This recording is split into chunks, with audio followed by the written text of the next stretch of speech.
Okay, I believe we are back in action. Let's just check.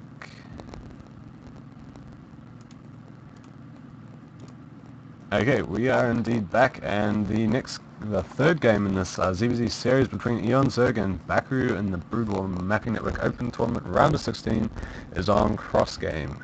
And we're going to get started in just a moment.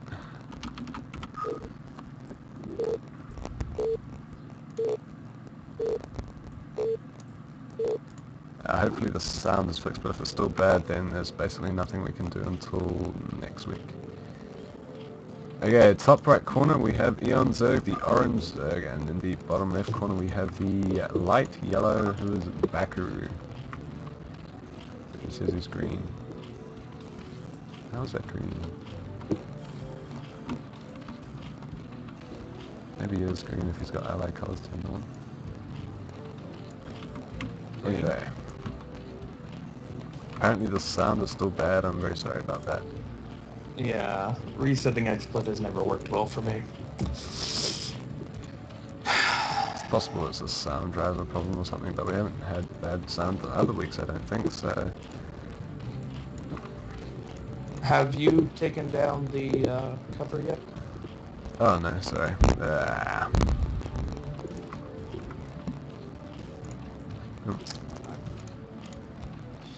So, as he said, Bakaru is yellow Zerg, bottom left. Eon Zerg is orange Zerg, top right. And we have a 9 pool from Eon Zerg. Yep, Eon Zerg with another 9 pool. And a 9 pool from Bakaru. Not terribly uncommon to see 9 pools on 2-player maps, but this map especially looks very nice for a 9 pool. No remnants of a choke at the natural at all, and the ramps on these maps are absolutely enormous, leading from the natural to the main, and it's a 2-player map, so you will always be sending your links in the correct direction to begin. Seems like a really solid map to 9 pool on. Yep, and Bakaru's got the overpool, of course. Which, you know, if you stay in defensive, that should be enough to at least defend with. And I believe the gas is just a little bit... Is it the gas is faster?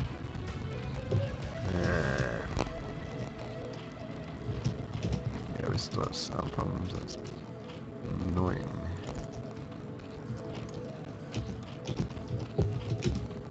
Is it the entire sound quality, or is it just your mic, or everyone's mic, or what? I don't know. Oh. Did you get disassociated from Team Liquid? Yeah, you got disassociated from Team Liquid. Oh, I have to read it, though? Okay. This is cross game. Alright. Anyway, Bakaru is playing the sign pool very interestingly. He's getting Zergling speed, and he's getting an immediate sunken colony. But he doesn't have any lings of his own. He's just going to use the sunken colony to defend against Eon Zerg's 9 pool rather than trying to get some lings of his own. Well, he does have a couple up, but yeah, he's generally stayed low on the wings.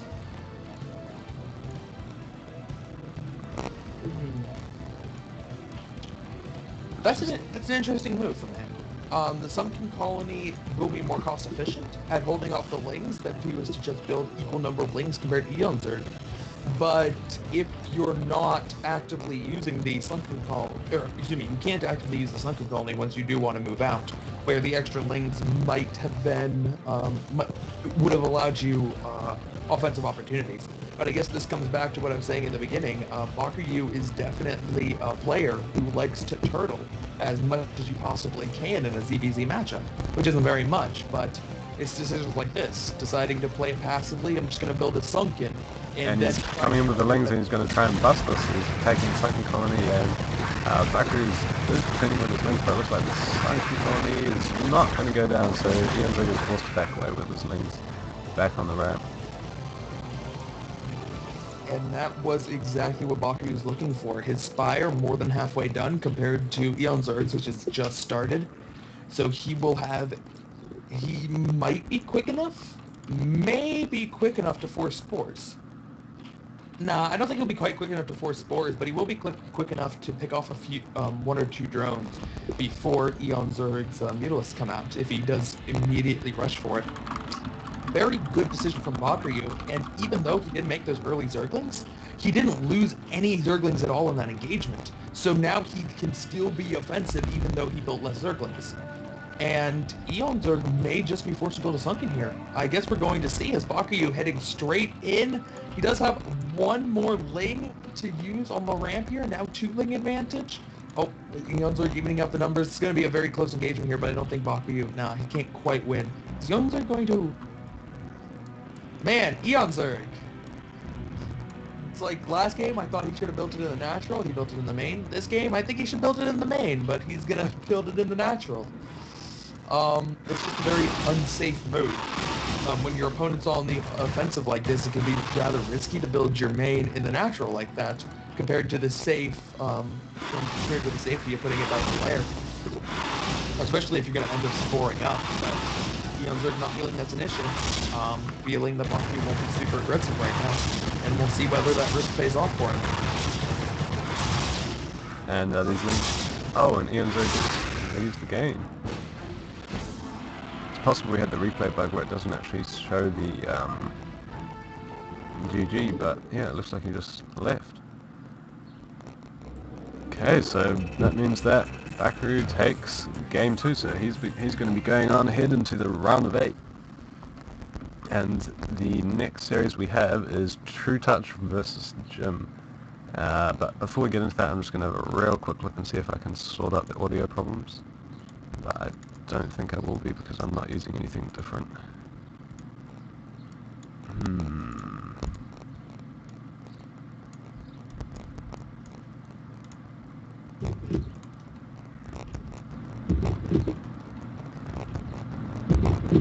I see this crackling noise. I see this crackling noise. I see this.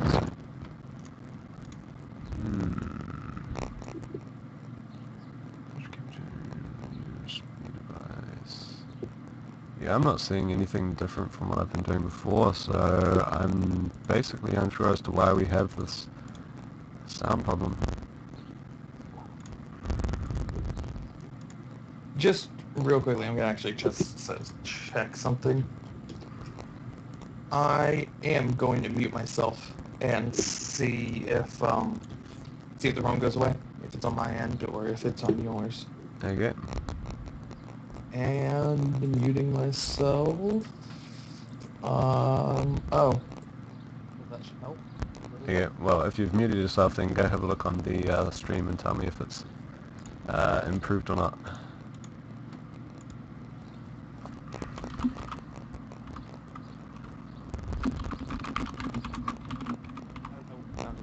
I don't know what it sounded like before. Yeah, it had this crackling noise all the time, and the quality just sounded quite bad. I did something on my end. That might have helped a little bit. But I don't know. Game's hosted anyway.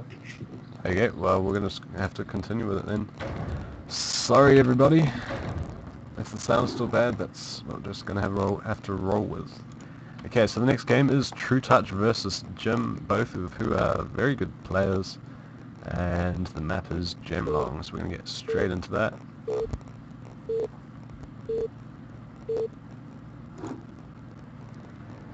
And it is a ZVZ best of 3. Right. In the bottom right, we have Jim as the white Zerg, and in the bottom left, we have True Touch as the teal Zerg. It's going to be a very hard match for Jim here, as True Touch is quite the talented Zerg versus Zerg player. But, you know, CV's Zerg versus Zerg. Yeah, one mistake can completely lose you the game. So I guess we'll see what Jim can pull out of his hat here. He is from Bulgaria. He is from full Bulgaria. And those Bulgarians like their overgas and their other in-base hatchery funky ZVZ builds. So you never know what we're going to see. And that is being screwy now. Hooray.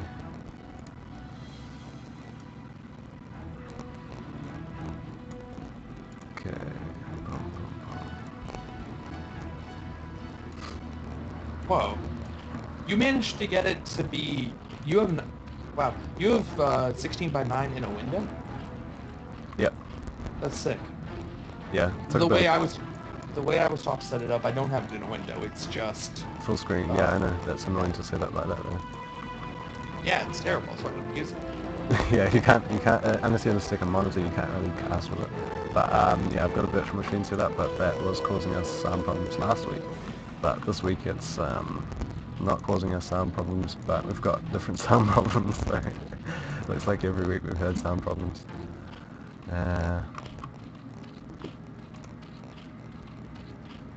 Yeah, like I said, next week we're going to have a new system, and it should be better sound quality.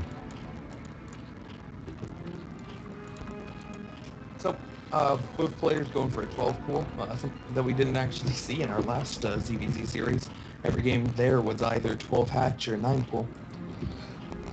But, we do have a hatch in the base from Jim, and a 12 hatch from, a natural hatch from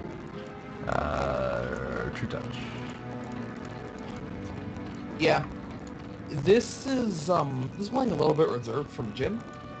And I hope that he is throwing the natural hatch here only because he wants to throw it, only because he wants to throw down a third hatch and be going three hatch third in CBC. If he's just staying on the one hatch, then I think it's a little bit of a misplay because, if he just stays on the one hatch, then he's either being too defensive, where fearing that True Touch is going to be able to kill him if he had put it in the natural, considering they're going for the same build. He's going for a 12 pool anyway. 12 pool's pretty safe. The alternative is that he really just wants to go for a link mutabust, which I think is being a little bit too aggressive. So I hope this is going for a more economic style. Throw down a third hatchery, but we'll see.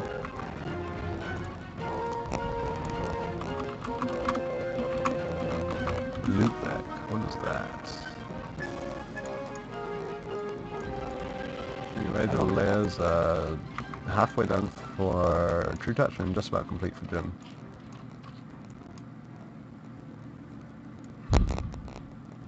So it looks like Jim's going to stand the defensive with his lings on this ramp here, which is a fairly tight ramp. And he's going to be making Mulus, presumably. And yep, there's a Spire. And the layer for True Touch is just about complete.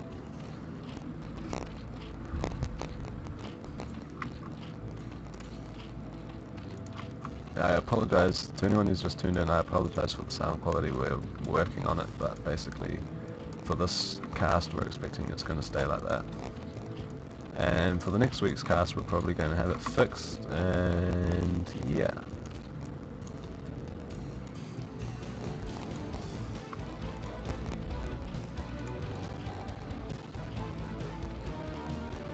Okay, so after this series, I'm probably going to restart XSplit with Loopback because a suggestion from Jabberwock says that it may fix the sound problems.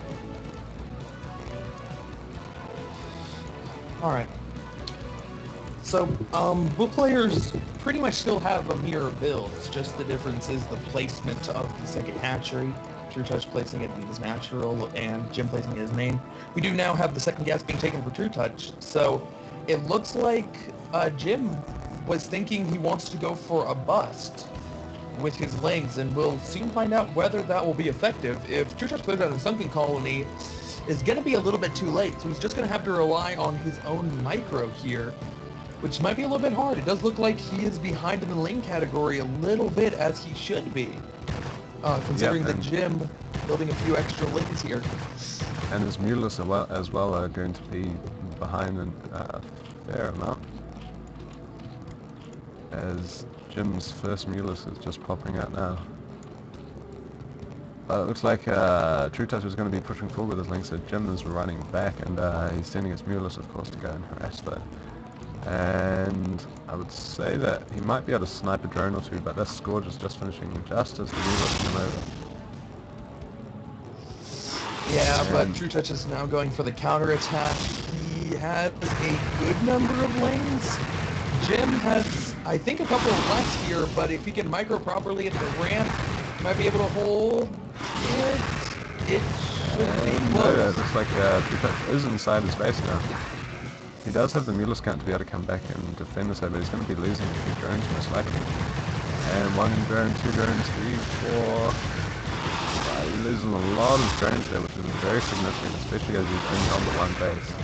He's down to 5 drones left, which is going to be very difficult for him to build that back up. And it doesn't look like he even has an advantage in Mulus anymore, so he's basically really behind in his economy, and he's going to have a lot of difficulty in building this back up again. There's even 2 more lings coming in there to snipe even more of the drones, and it looks like even more of those drones going down, and there's only 1 drone left, and it does go down, so there are no more drones left for Jim. Yeah. He gets one more attack here. If he can somehow defeat all of the Mulus, he might have a small shot, but as you said, I think the Mulus will be very even, if not in True Touch's favor. And GG from Jim. So that is game 1 of the True Touch versus Jim series, and we'll complete the series and then restart Twitch again. XSplit again, and see if we can get it fixed. Wait, we're finishing the series and then restarting, or we're starting then finishing? Finish the series first, may as well. Otherwise it gets annoying having disjointed games. Alright then.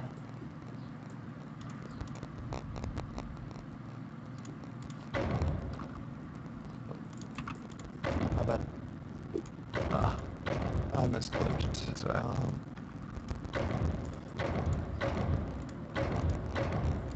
There we go. Correct. That's the right one. Okay, it's on Desert Tech. Is the round assisting losers picks, or is it predefined maps? I do not remember. It's loser. The first map is predefined. Yeah, and then both players get a veto. Okay. Pick.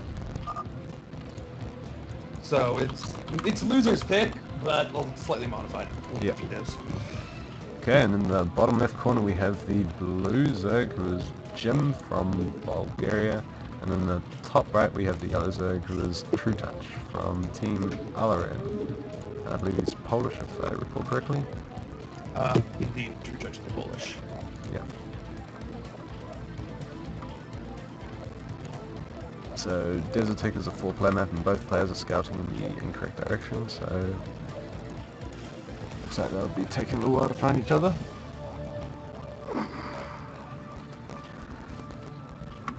So this is the round of 16 of this tournament, and it's going to go ahead to the round of 8, which is being played on Sunday or Monday, depending on the time zone, and then we'll have the cast again next week.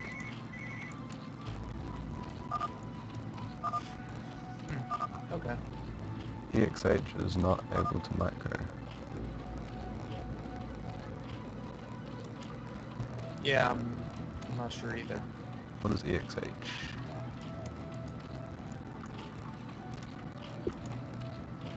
Looks like we're going to be having a 12 something from Jim, and the same from True Touch. Okay, so it's a 12 pull from True Touch, and the same from Jim.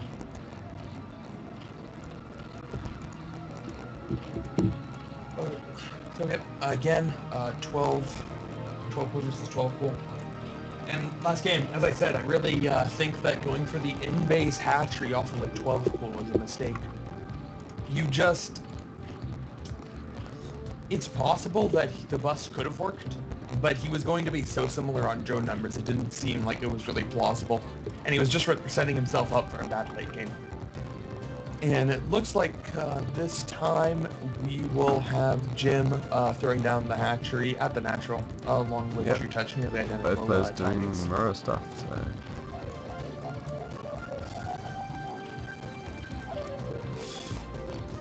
Alright. So good. He'll be able to get the second gas, be able to have a Well, be able to have a more even number of Mutalisks, which didn't come in huge play last game, but it did cause Jim to think it was the knowledge that that was going to happen later on that caused Jim to go for that attack, despite the fact that it wasn't going to work out so well. And both players are going to go for speed first.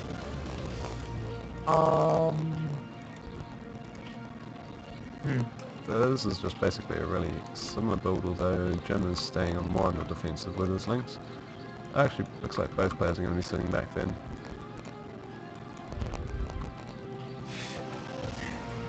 Yeah. I'm almost wondering whether it was necessary to go for speed first. I guess neither of them know that their opponent is cross-position, but if they could infer it based on the fact that they haven't seen any Overlord scouting yet. Yeah. And if they did know that, it probably wouldn't be necessary. At the same time, you just don't know. Your opponent could be going for Magpool, and they could have the Lings literally right outside at this point. So, better play it safe, I guess. And he does manage to get the scout off with Jim's Ling, so he's going to be able to see the lair and peg away at a couple of things. He might even be able to... Oh no, the Ling does go down.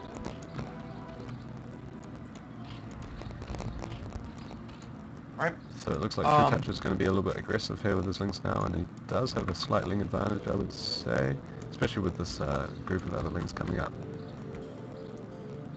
But both players have got speed though, so he's not going to be able to do it as well as he would hope, I suppose.